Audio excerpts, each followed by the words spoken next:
Wong edan bagu lebih memilih dianggap orang bodoh dan sombong. Dianggap dukun togel, dukun santet, klenik, dianggap menjual wahyu pancagaib di internet, dianggap kasukman, melenceng dari ajaran Romo.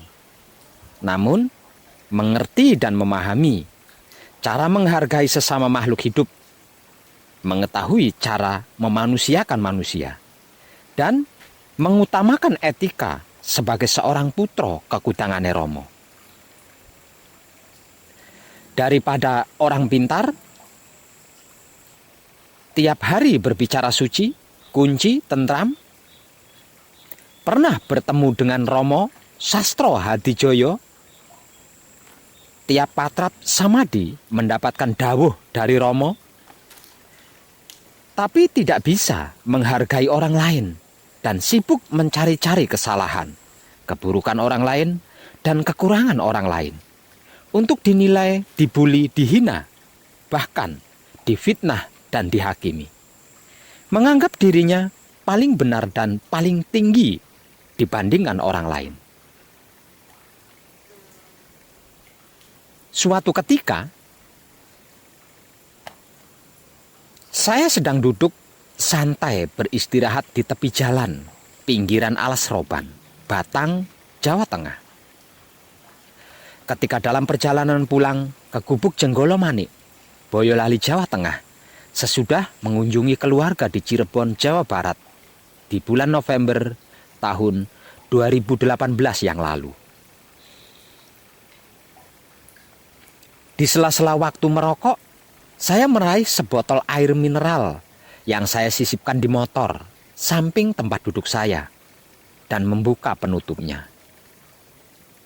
Setelah saya sempurnakan dan hendak saya minum, tiba-tiba ada seseorang berpenampilan lusuh dan dekil berkata kepada saya dari belakang, entah dari mana munculnya. "Bolehkah saya minta air minumnya, Mas?" kata orang tersebut. Seraya saya menjawab, "Boleh, ini silakan minum," jawab saya sambil menyerahkan sebotol air mineral kepadanya. Setelah meraih sebotol air dari tangan saya, segera orang itu meminumnya dengan beringas. Saya perhatikan dengan seksama orang tersebut, rupanya dia adalah seorang musafir yang sedang lelaku.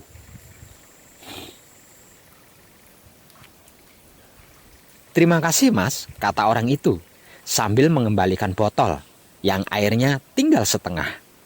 Lalu duduk di samping saya sembari bertanya, "Lebih banyak mana ya, Mas, jumlah manusia yang hidup dan yang mati di dunia ini?"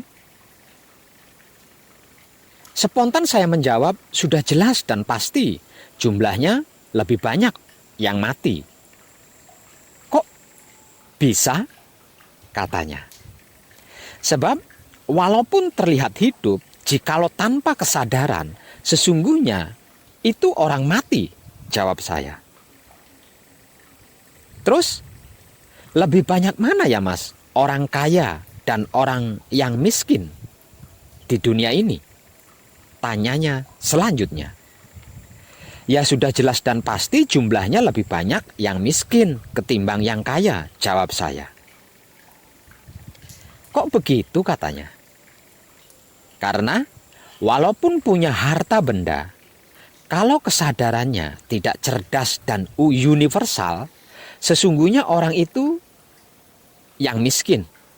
Sebab tidak bisa mensyukuri nikmat cinta kasih sayang Dat Maha Suci hidup yang melimpah ruah baginya," jawab saya.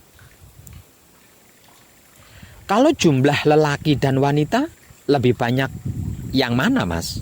tanya orang tersebut berikutnya. "Sudah jelas dan pasti lebih banyak jumlah wanitanya. Karena kalau tidak mengerti wanita yang sejati dan tidak memahami sejatinya wanita, walaupun wujudnya lelaki, itu adalah wanita," jawab saya. "Kalau jumlah orang yang beragama dan yang kafir lebih banyak mana, Mas?" Tanya orang tersebut selanjutnya. Jelas dan pasti lebih banyak yang kafir. Sebab karena manakala tidak bisa membangun kesadaran iman pada dirinya dan tidak mengerti serta memahami akidah dan kaidah agama yang diyakininya, sesungguhnya dia adalah kafir. Jawab saya spontan. Dan saya serentak kaget karena tanpa ada reaksi apapun pada awalnya, orang tersebut meraih telapak tangan saya, lalu menciumnya sambil menangis dan berkata sesenggukan, "Terima kasih, terima kasih, terima kasih."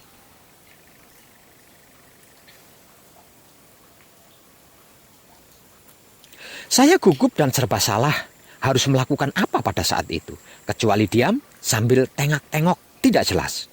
Lalu orang itu duduk bersila tepat di depan saya sambil menundukkan kepala, menjelaskan tentang dirinya kepada saya.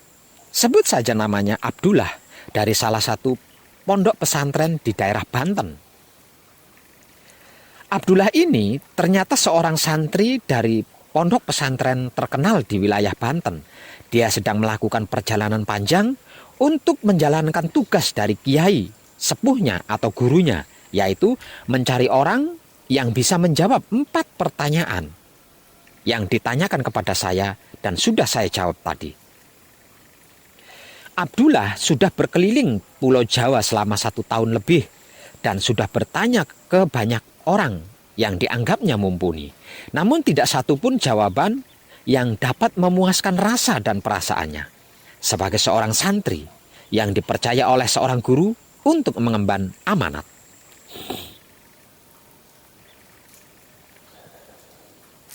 Saking bahagianya karena perjalanan panjangnya telah selesai, setelah mendapatkan jawaban dari tugasnya, dia langsung bergegas pamit undur diri kembali ke pondok pesantren Banten, tempatnya menimba ilmu, tanpa bertanya ambil tahu tentang siapa saya dan tinggal di mana.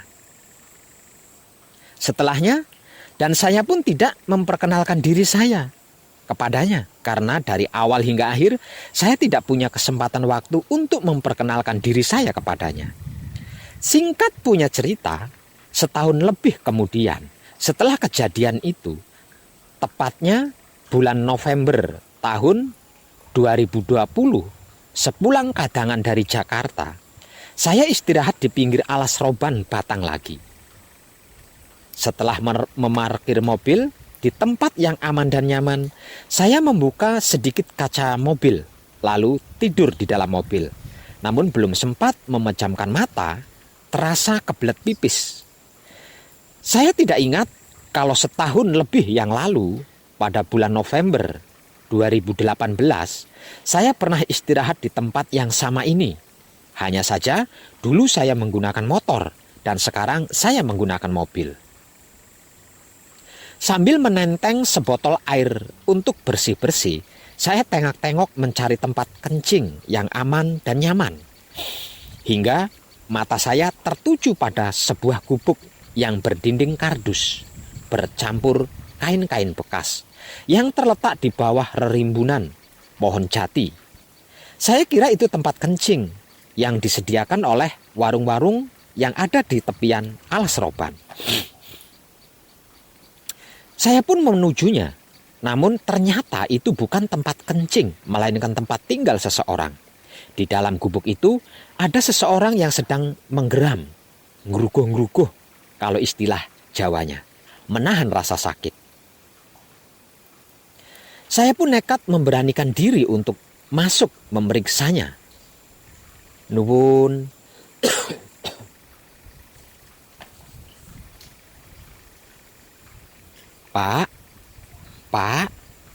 Pak, kata saya perlahan-lahan.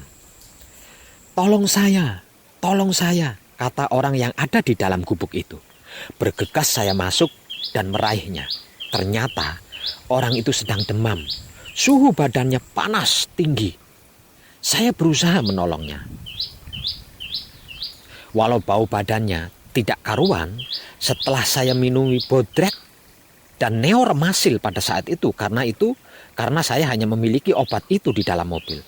yang kemudian saya selimuti dengan sarung saya, lalu saya pangku kepalanya dan saya peluk tubuhnya sampai seluruh tubuhnya mengeluarkan keringat dingin. Setelah beberapa jam kemudian, sedikit nyaman sikonnya. Sambil ngeruguh-ngeruguh, orang tersebut terus berbicara tidak jelas. Mungkin itu pengaruh dari demam tingginya. Dan dari pembicaraannya itu, saya menjadi tahu bahwa ternyata orang ini adalah orang yang pernah bertemu dan bertanya kepada saya di tempat ini setahun lebih yang lalu. Dan dia berada di tempat ini sudah 7 bulan lebih lamanya. Tinggal di gubuk yang terbuat dari tumpukan kardus dan kain-kain bekas. Menunggu dan berharap bisa bertemu saya lagi di tempat ini. Oh Tuhan. Singkat cerita, setelah Sikon mulai nyaman, demamnya sudah reda, juga bisa tidur walau hanya sebentar. Malam itu berganti pagi. Dia mulai sadar kalau ada saya di sampingnya. Terima kasih Pak atas kepeduliannya, katanya. Dan saya pun menjawabnya dengan anggukan kepala sambil membantunya duduk di hadapan saya. Maaf, Bapak ini siapa? Dan dari mana? Dia bertanya kepada saya. Dan saya pun menjawab, saya Toso Wijaya dan akrab dipanggil dengan sebutan Web. Singkatan dari Wong Edan Bagu. Saya sedang dalam perjalanan pulang ke Boyolali, Jawa Tengah dari Jakarta, jawab saya. Sebenarnya saya sedang menunggu seseorang yang pernah bertemu di tempat ini setahun yang lalu, katanya. Siapakah orang yang sedang panjenengan tunggu itu? Tanya saya. Itulah kebodohan saya, Pak. Setahun lebih yang lalu saya sedang bermusafir atau berkelana, mengemban amanat dari guru saya untuk mencari jawaban dari 4 pertanyaan lelaku saya. Setahun lebih saya berkelana, namun tidak kunjung mendapatkan jawaban. Entah bagaimana ceritanya, saya bertemu seseorang di tempat ini, dan orang itulah yang bisa menjawab 4 pertanyaan lelaku saya. Sehingga lelaku saya bisa selesai dan saya pun bisa kembali kepada guru saya. Namun sayangnya, saya lupa bertanya nama dan alamat orang tersebut. Saya kelewat bahagia sehingga tidak kepikiran untuk berkenalan. Sesampainya pada guru saya dianggap gagal karena tidak teliti dan tidak mengetahui siapa yang telah menolong saya pada saat lelaku. Kemudian saya disuruh mengulangi lelaku lagi dengan membawa amanat pertanyaan yang berbeda. Karena dulu saya bertemunya di tempat ini, maka saya menunggunya lagi di tempat ini. Dengan doa dan harapan bisa bertemu lagi dengan orang itu di tempat ini. Mau mencari-cari kemana, saya tidak tahu nama dan tempat tinggalnya. Begitulah penjelasan orang tersebut kepada saya. Sambil meraih iba kedua tangannya, saya berkata, saya sudah tahu siapa dan bagaimana panjenengan dari cerita panjenengan ketika demam malam tadi. Sayalah orang yang panjenengan maksud dan panjenengan tunggu selama 7 bulan di sini. Segeralah bertanya apa yang disematkan kepada panjenengan agar supaya lelaku panjenengan selesai dan panjenengan bisa kembali lagi menemui sang guru, kata saya kepadanya. Dan segera orang itu memeluk saya dengan haru. Saya pun turut meneteskan air mata.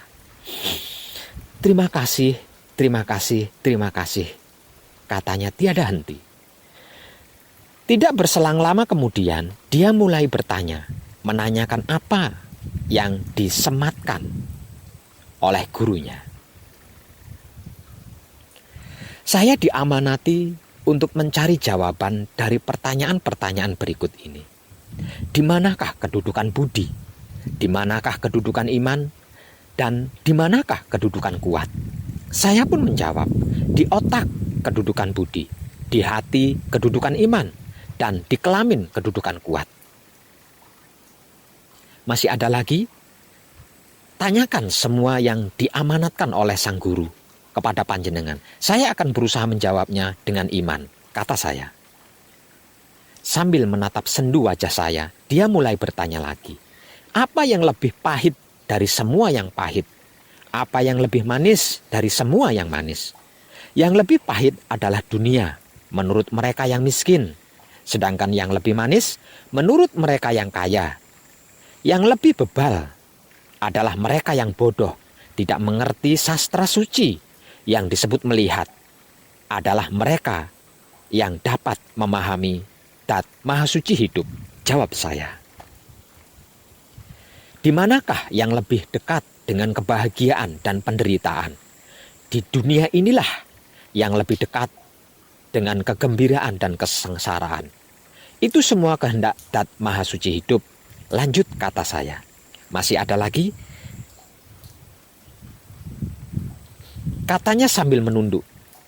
Masih ada lagi, katanya sambil menunduk memegang tangan saya. Tanyakan jika masih ada, kata saya. Apa yang lebih keras melebihi kerasnya batu? Apa yang lebih luas melebihi luasnya bumi? Tanyanya berikutnya. Yang melebihi kerasnya batu adalah ego, pamrih, arogan. Yang lebih tajam dari yang tajam adalah kesadaran yang terjaga. Yang lebih luas dari bumi adalah kesadaran yang universal. Jawab saya. Apa yang lebih tinggi dari langit? Apa yang lebih panas dari api? Apa yang lebih dingin dari air? Apa yang lebih gelap dari malam? Tanyanya lagi. Yang lebih tinggi dari langit adalah kesombongan. Yang panasnya melebihi api adalah keinginan atau nafsu atau angkara murka. Yang dingin melebihi air adalah kesabaran atau ketabahan. Dan yang lebih gelap dari malam adalah kemelekatan. Jawab saya. Apakah masih ada pertanyaan lagi? Tanya saya kepadanya. Sudah cukup. Hanya 11 pertanyaan itulah yang diamanatkan kepada saya dalam lelaku. Terima kasih atas jawabannya, katanya. Tidak terasa hari mulai siang. Setelah menulis semua jawaban dari 11 pertanyaan, termasuk nama, alamat, dan nomor telepon saya, kemudian saya antar ke pom bensin untuk mandi dan ganti pakaian. Setelah beres, lalu saya temani menunggu bus umum menuju Jakarta. Setelahnya, saya pun melanjutkan perjalanan pulang ke Gubuk Jenggolomani, Boyolali, Jawa Tengah. Terima kasih, Romo. Hikmah dan manfaat apa yang panjenengan dapatkan dari cerita nyata dari saya ini, wahai para kadang kinasiku sekalian? Dalam kehidupan ini, pernahkah panjenengan melakukan penyerahan diri kepada Tuhan yang panjenengan puja dan puji serta sanjung di setiap saatnya karena kemahakuasaannya? Benar-benar pasrah dan berserah diri kepadanya. Kalau pernah, pasti pada saat itu panjenengan mengalami sesuatu yang menjadikan panjenengan bisa menerima keputusan Tuhan. Dikarenakan panjenengan tahu bahwa apapun keputusan Tuhan kepada kita, itu yang terbaik bagi kita dan alam semesta. Lalu, panjenengan pun bisa mempersilahkan kuasa Tuhan yang maha segalanya ini. Dan permasalahan pun selesai. Iya kan? Coba ulangi dan pertahankan cara dan teknik ini. Karena tidak ada yang lebih baik dari ini. Dan beginilah seharusnya kita mengimani Tuhan kita. Romo,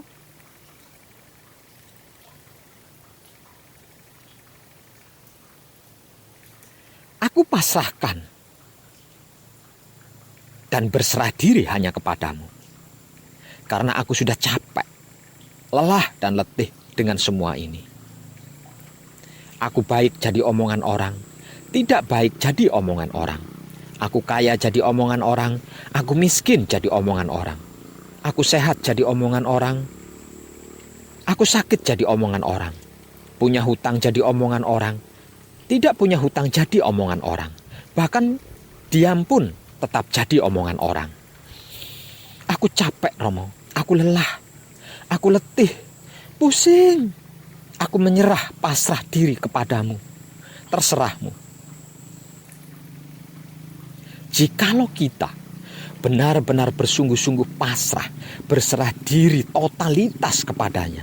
Maksudnya bukan cuma di bibir saja, melainkan bersungguh-sungguh, tulus, bukan lamis. Pasti panjenengan akan mengalami sesuatu yang membuat panjenengan bisa menerima apapun keputusan Tuhan kepada panjenengan. Karena panjenengan sadar dan tahu bahwa apapun dan bagaimanapun keputusan Tuhan atas diri panjenengan itu adalah terbaik bagi panjenengan dan alam semesta. Dengan ini, sehingganya panjenengan memiliki kemampuan untuk bisa mempersilahkan kuasa Tuhan, yang kuasanya menguasai seluruh alam semesta seisinya. Dan saksikanlah kejadian atas kuasanya ini. Katangku, menangislah dengan kunci jika bebanmu terasa amat sangat berat, hingga tidak mampu untuk bicara lagi. Karena air mata yang menetes di dalam kunci itu melebihi semua doa dan melampaui segala mukjizat. Ayo buktikan, kalau memang benar punya masalah, merasa berat memikul beban kehidupan ini, karena mengalami kesulitan itu dan ini, kekurangan itu dan ini, masalah ini dan itu. Buktikan. Mari kita buktikan. Benarkah Tuhan itu ada? Benarkah Tuhan itu kuasa? Benarkah Tuhan itu cinta kasih sayang? Bukankah semua itu perlu dan harus dibuktikan kenyataannya? Agar supaya tidak ragu dalam memuja dan memujinya. Maka buktikanlah. Caranya, Palungguh Jati, kunci paweling mijil sowan. Lalu sebelum bersamadi, Romo,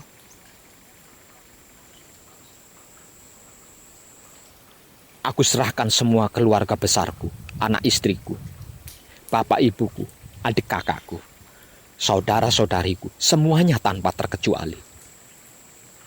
Aku serahkan juga semua masalahku, kepentinganku, keperluanku, kebutuhanku, keinginanku, visi dan misiku, semuanya, segalanya dan seluruhnya.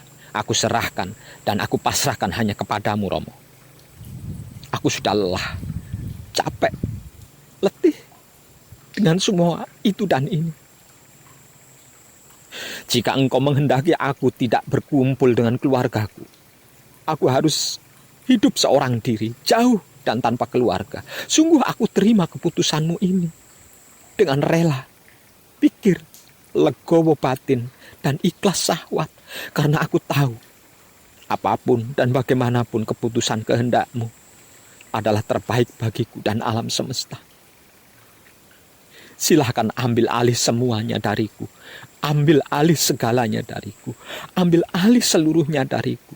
Masalahku, kepentinganku, keperluanku, kebutuhanku, keinginanku, visi dan misiku. Sebab sesungguhnya aku tidak punya daya dan tidak memiliki upaya apapun jika tanpamu. Engkaulah yang maha kuasa atas semuanya, segalanya dan seluruhnya. Maka ampuni kesombongan dan keangkuhanku selama ini. Kemudian bersamadilah.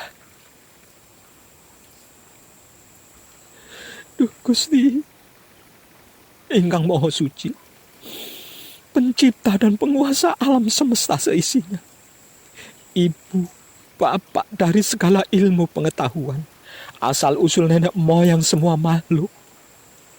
Sungguh murka paduka yang hamba harapkan, kalau penguraian kitab Purwakala warisan leluhur kami ini, yang hamba terjemahkan dalam bahasa merdeka, tanpa tedeng aling-aling, tidak sesuai dan tidak tepat dengan yang aslinya.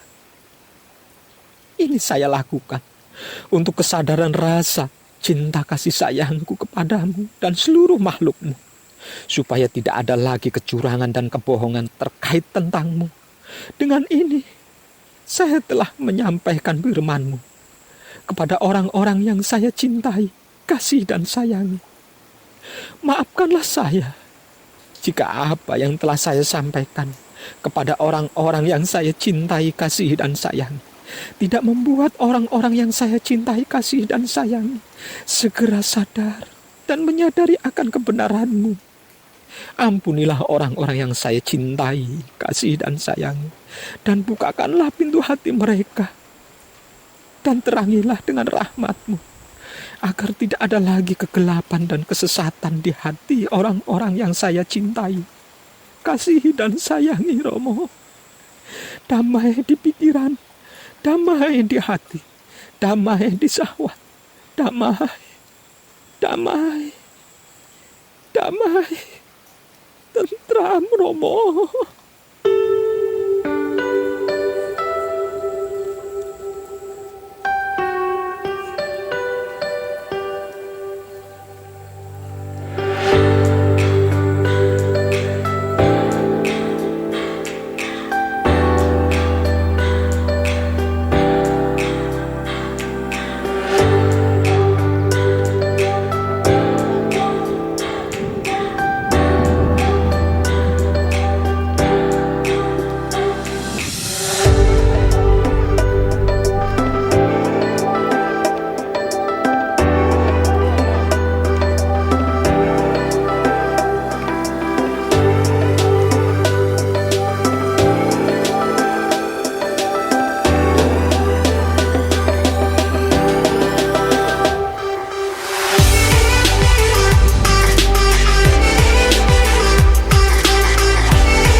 Kiai Mas Judi.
Ayo mbah, nderek langkung.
Pohon apapun yang ada di wilayah sini, bahkan sepotong ranting yang jatuh saja itu enggak ada yang berani mengambil. Jika sampai ada yang berani mengambil, maka akan menjadi pengganti kayu yang diambil tersebut, sehingga menjadi penghuni di tempat ini. Ini adalah satu-satunya makam keramat leluhur di wilayah Kudus yang paling wingit, yang paling angker.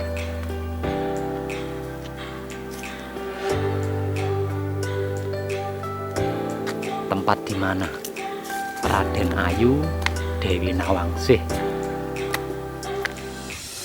dan Raden Bagus Rinangku Semare bersama seluruh pengikutnya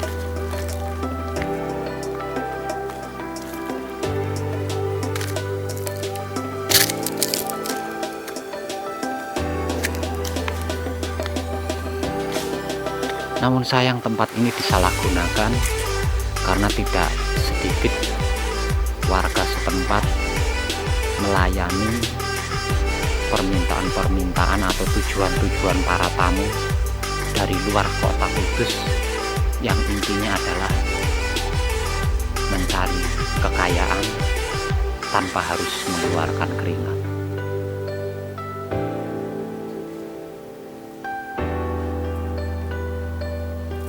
Ada sebuah kerajaan gaib di tempat ini yang melayani tujuan-tujuan mereka untuk menyimpang.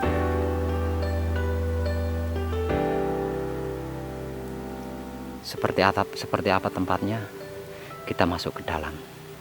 Dan ini adalah eksperimen dari saya yang pertama. Apa yang akan terjadi jika seorang putra Romo, terlebih putra kekudangane Romo, berkunjung dan melakukan patrap samadhi di tempat-tempat seperti ini. Kita masuk dan kita saksikan bersama.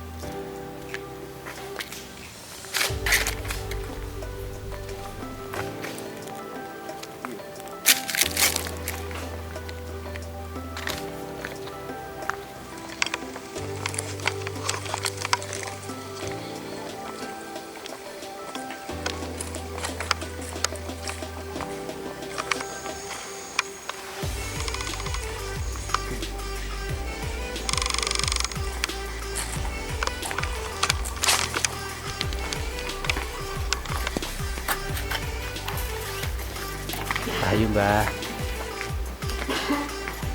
luar biasa.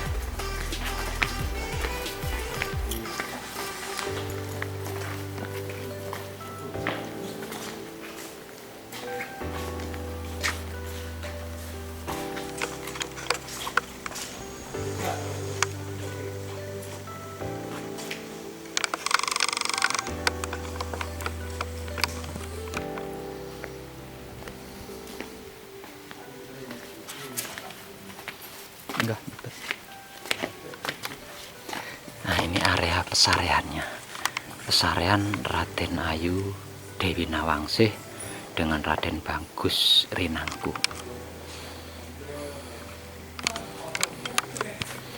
Sangat mewah makamnya karena ini dilindungi oleh Dinas Pemerintahan setempat Kabupaten Kudus.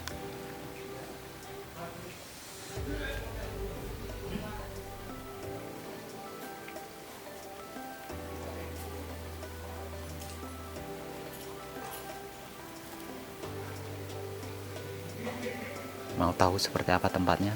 Sebelum melakukan patrap, coba kita tunjukkan ya.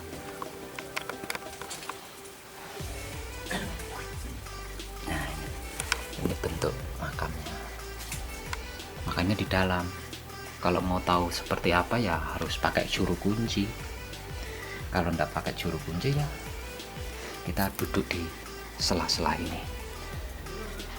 Seperti apa dan apa yang akan terjadi jika seorang putra Kekudangan Romo melakukan patrap samadhi atau berkunjung ke tempat-tempat keramat para leluhur, terlebih lagi tempat itu sangat angker dan sangat wingit. Ditambah lagi tempat ini sering dijadikan tempat untuk memuja kekayaan tanpa harus mengeluarkan keringat. Oke, kita langsung action saja. Nah, poro kadang nanti cara sowannya seperti ini ya. Rahayu 3 kali. Rahayu, rahayu, rahayu. Raden Ayu Dewi Nawangsi, ugi Raden Bagus Srinangku beserta seluruh pengikuti lanang utawa wadon kan manggon ana ning papan panggonan kene. Kula ingkang asma Raga Nuryanto saking Dawi Kudus sowan dugi mriki badhe nunut patrap semedi. Nyuwun dipangestoni nggih.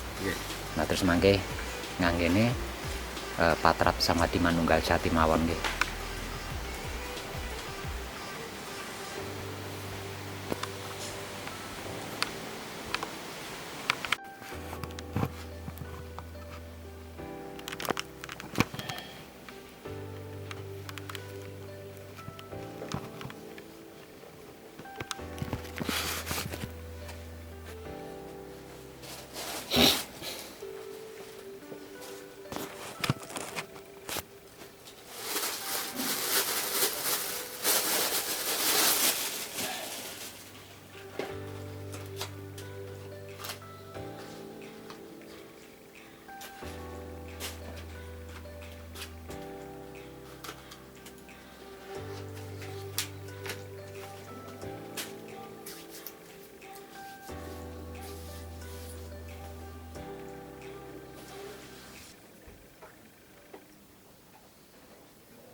Para kadang ternyata putra kekudangane Rama mengunjungi dan melakukan patrap samadhi di tempat yang amat sangat keramat seperti ini,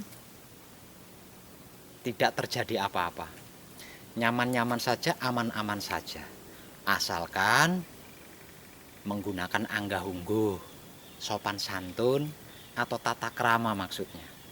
Ya nggak tahu kalau seragal serugul sejare dewe nggih. Padahal ini adalah tempat paling angker, paling wingit. Satu-satunya tempat paling angker, paling wingit di wilayah Kabupaten Kudus. Makamnya, makam keramat Raden Ayu, Dewi Nawangsih, dan Raden Bagus Rinangku. Makamnya, tapi di lokasi pemakamannya terdapat ratusan kawula dari Raden Ayu, Dewi Nawangsih yang tanpa mengalami kematian semuanya berubah menjadi tumbuh-tumbuhan yang tumbuh di wilayah tempat ini.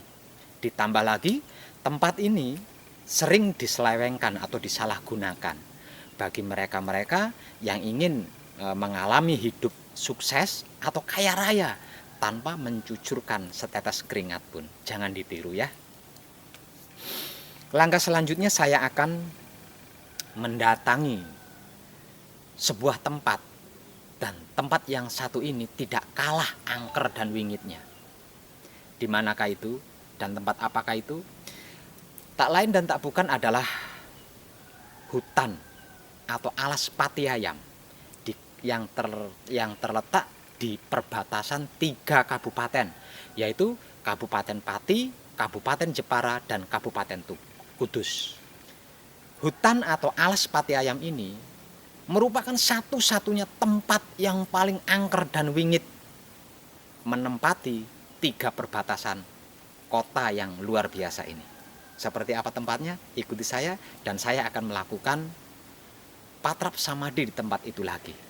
Dan mari kita buktikan bersama apa yang akan terjadi ketika ada seorang putra kekudangane Rama berkunjung dan melakukan patrap samadhi di tempat-tempat angker atau tempat-tempat wingit atau di punden-punden atau di makam-makam para leluhur. Barusan kita sudah membuktikan bersama bahwasanya tidak terjadi apa-apa. Karena apa? Karena sistem saya tidak meninggalkan atau tidak mengabaikan anggah-ungguh, sopan santun, adat istiadat sebagai orang Jawa. Kita lanjut ke hutan Pati Ayam, tempat paling angker di wilayah 3 kabupaten, Pati, Kudus, dan Jepara. Terima kasih. Siklo milet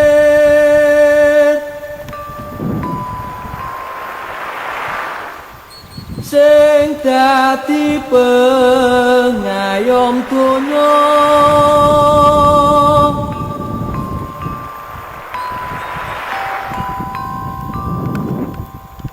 kanthi akhlak ingkang mulya.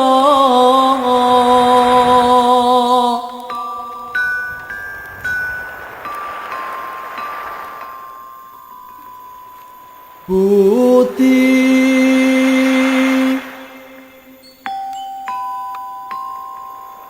pekerti ingkang luhur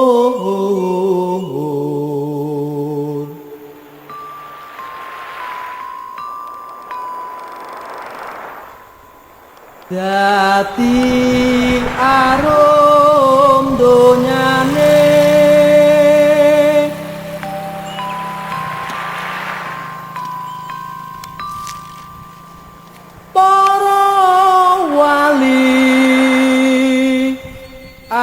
asmane.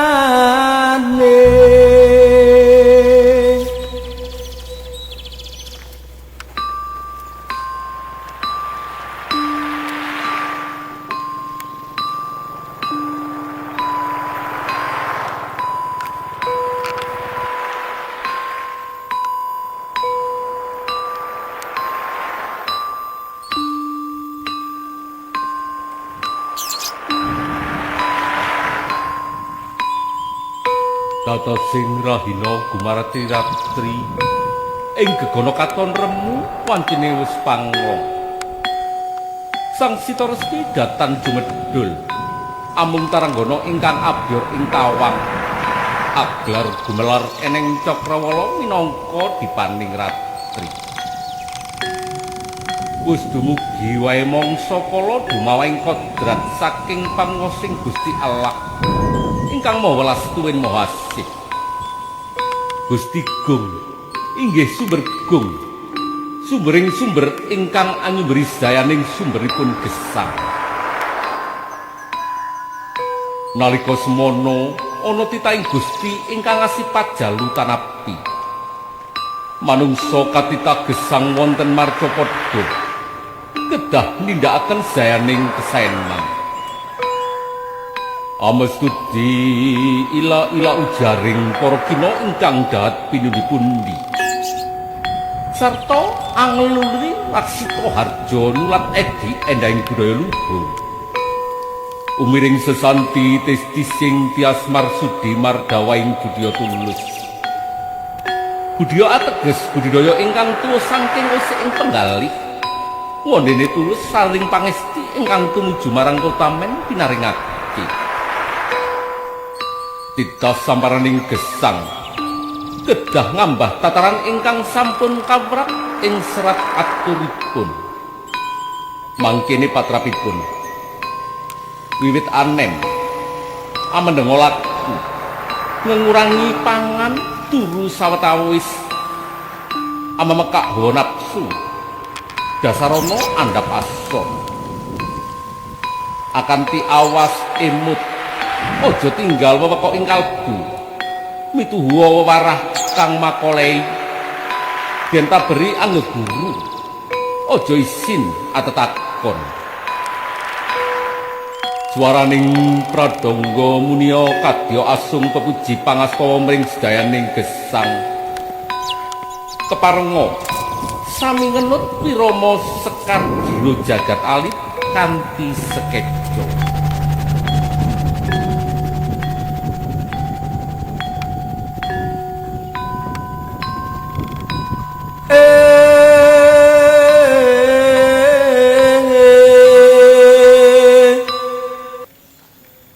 Para kadang kinasihku sekalian, saat ini saya sudah sampai di Gunung Pandean, wilayah hutan atau alas Pati Ayam, yang di bagian sisi Kabupaten Pati, Jawa Tengah. Waktu menunjukkan pukul 14.30 sore. Langit cerah, cahaya matahari teriknya sangat panas sekali. Dan inilah wilayah hutan atau alas Pati Ayam. Tempat paling angker, tempat paling wingit di perbatasan 3 kabupaten, yaitu Kabupaten Pati, Kabupaten Jepara, dan Kabupaten Kudus. Kenapa dikatakan ini adalah satu-satunya tempat paling angker atau paling wingit di perbatasan 3 kabupaten, yaitu Kabupaten Pati, Kabupaten Jepara, dan Kabupaten Kudus? Karena di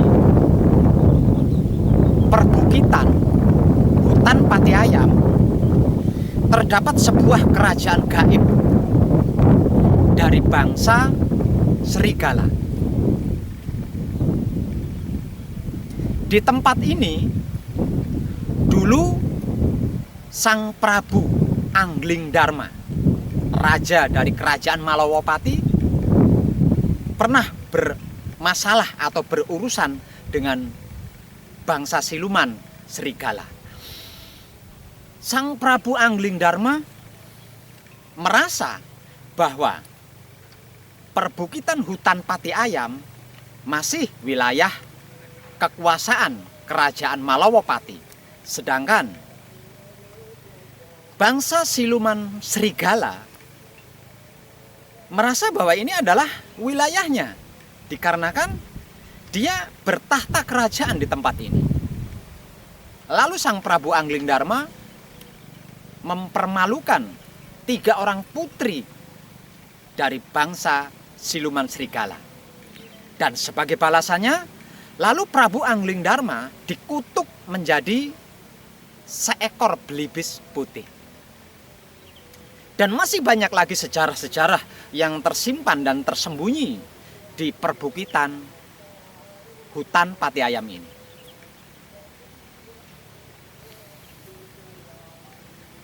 Dan ini adalah eksperimen dari saya yang kedua setelah makam Raden Ayu Dewi Nawangsih tadi. Bagaimana jika seorang putra kekudangane Romo mengunjungi dan melakukan patrap samadi di tempat-tempat seperti ini? Apa yang akan terjadi? Kita saksikan saja kejadiannya langsung di TKP. Ikuti saya. Saya akan menunjukkan keindahan perbukitan hutan Pati Ayam dan satu tempat, yaitu Goa Dalem. Goa yang angker dan keramat. Bahkan goa yang pernah dijadikan sebagai tempat pembantaian oleh gerombolan PKI. Kita langsung menuju TKP.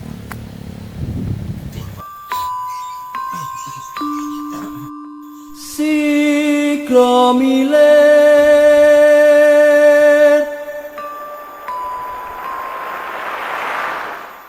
sing dadi pengayom donya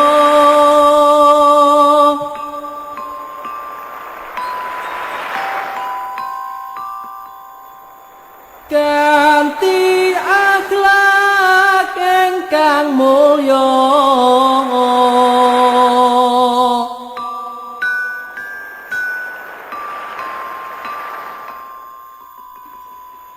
budi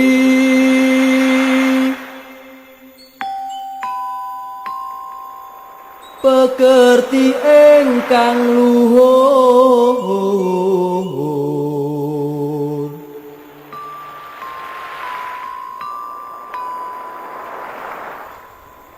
dadi arum donyane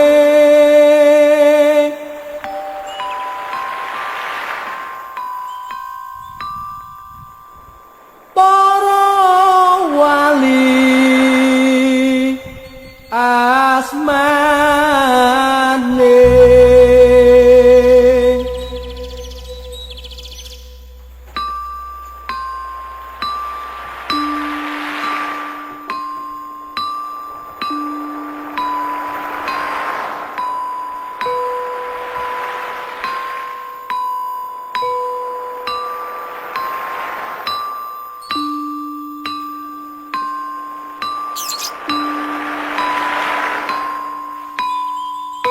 Tata sing rahina gumarati ratri ing gegana katon remu wancine wis pangong. Sang Sita Resmi datan jumedhul amung taranggana ingkang abyor ing tawang aglar gumelar eneng Cakrawala minangka dipaning ratri. Wis dumugi wae mangsa kala dumawahing kodrat saking panguwasing Gusti Allah ingkang maha welas tuwin maha asih. Gusti Gung inggih sumber gung, sumbering sumber ingkang anyumberi dayaning sumberipun gesang.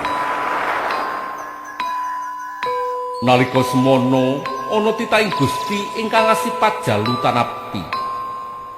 Manungsa katitah gesang wonten marcapada kedah nindakaken dayaning kesaenan. Amestudi ila-ila ujaring para kina ingkang dahat pinundi-pundi sarta angluluri Laksita Harja nulat edi endahing budaya luhur. Umiring sesanti testi sing tias marsudi mardawaing budaya tulus. Budaya ateges budidaya ingkang tuwa saking wesi ing penggalih. Wondene tulus saling pangesti ingkang tumuju marang kotamen pinaringake. Titas samparaning gesang kedah ngambah tataran ingkang sampun kawrat ing serat aturipun. Mangkene patrapipun wiwit anem amendenga laku ngurangi pangan turu sawetawis amemekak hawa nafsu dasarana andhap asor akanti awas emut aja tinggal wewekok ing kalbu mituhu wewarah kang makolei yen taberi anggeguru aja isin atetakon. Swaraning pradangga munia kadya asung pepuji pangastawa mring sedayaning gesang keparenga sami ngenut wirama sekar jiro jagat alit kanthi sekejo.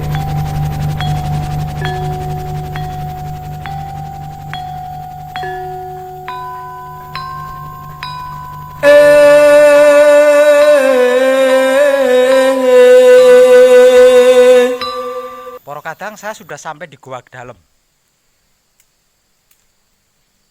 Seperti yang sudah saya katakan, apa yang terjadi ketika seorang putra kekudangane Rama berkunjung atau melakukan patrap samadhi di tempat-tempat seperti ini? Apa yang akan terjadi? Ikuti ekspedisi saya ya.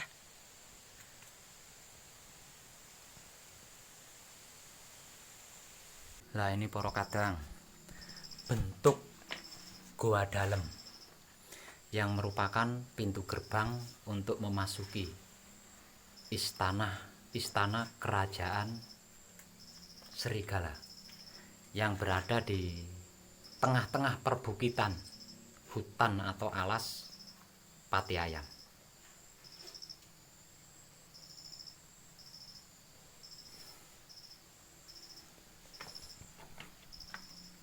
Di sini ada Al-Quran. Itu ada kitab Al-Quran. Yang mungkin biasanya digunakan oleh orang-orang yang sedang melakukan tirakat atau lelaku di sini. Dan inilah yang disebut musyrik atau syirik. Kenapa saya sebut musyrik, syirik? Karena menggunakan bacaan ayat-ayat dari Al-Quran untuk mengharap sesuatu di tempat seperti ini.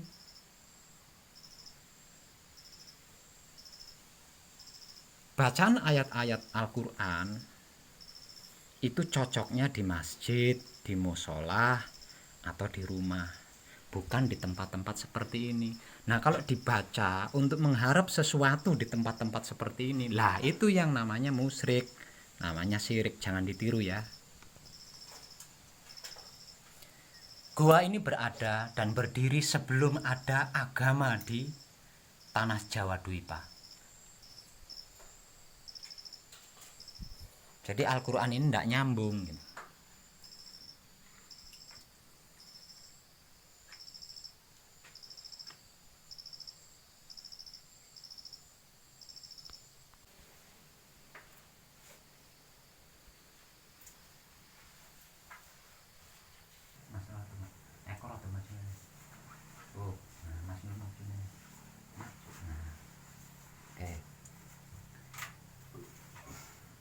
Awas HP ini ono suarane ora Mas. Tapi ora ada sinyal ding. Wis dalan burin.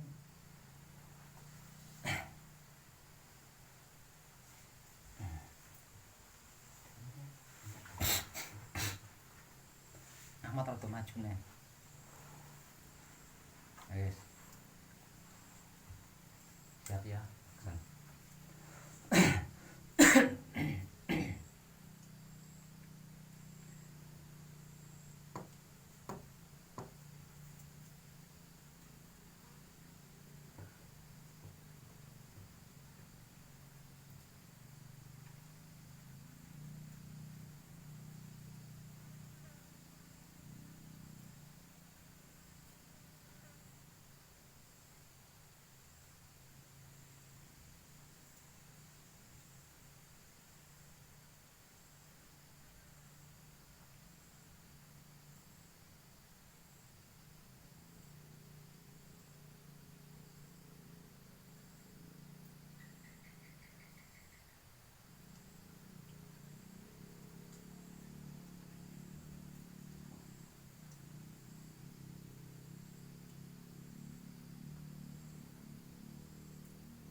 Nah, para kadang, saya sudah selesai melakukan patrap samadhi di gua dalam.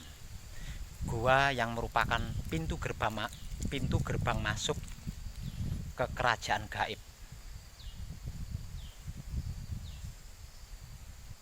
Dari bangsa siluman serigala. Tinggal 3 orang kadang yang sedang melanjutkan samadhi. Dan ternyata aman. Tidak terjadi apa-apa. Namun yaitu tadi dengan catatan kita menggunakan anggahungguh atau tata krama sopan santun. Ndak asal seragal serugul. Pakai etika maksudnya. Etikanya seperti apa sih Pak Web?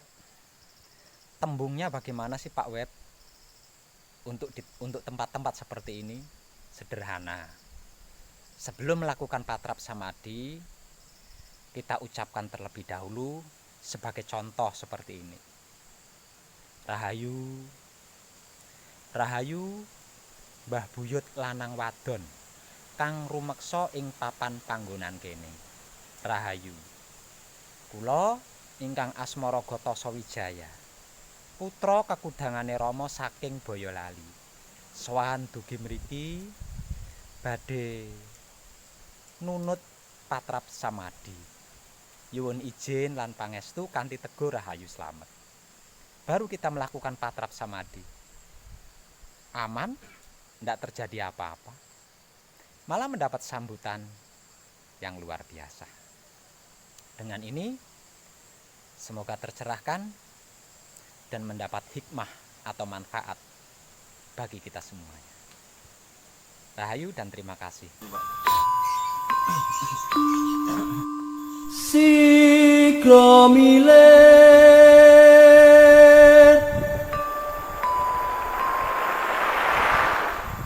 sing dadi pengayom donya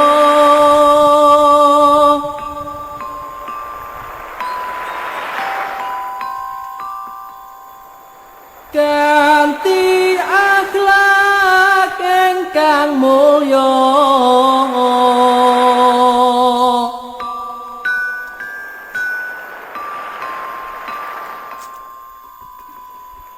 Budi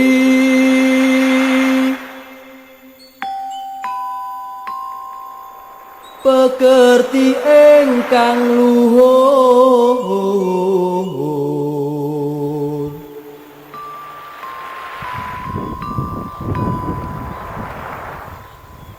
dadi arum donyane